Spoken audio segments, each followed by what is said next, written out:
New details, including disturbing testimony today in the murder trial of former Northwestern University professor Wyndham Latham. Yeah, he's been charged with the stabbing death of his boyfriend back in 2017.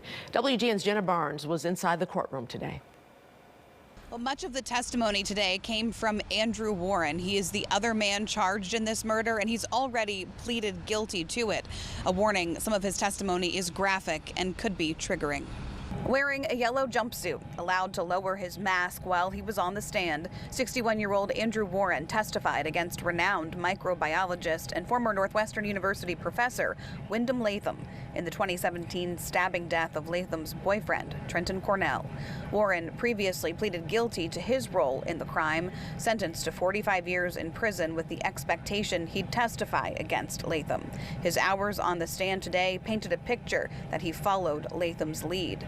Warren, who's from the UK, said in 2017 he was depressed. He had thoughts of suicide, and he went online looking for someone who would help him take his own life.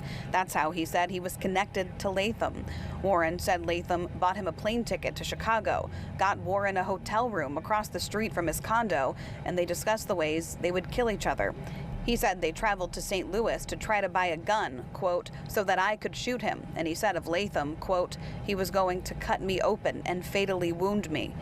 But that never happened. Instead, Warren testified Latham texted he wanted to kill his boyfriend, 26-year-old Trenton Cornell, who was asleep in his River North apartment. Warren testified that he didn't want to participate, but Latham told him he had to because he'd brought him to America.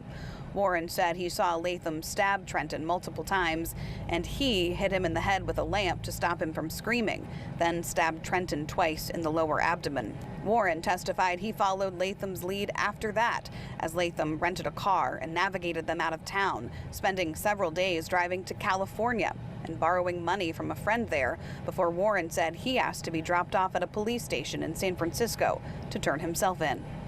Latham's defense attorneys asked Warren if the victim could be considered a rival for Latham's affection. While Warren said yes, he also said there was no romantic spark between him and Latham.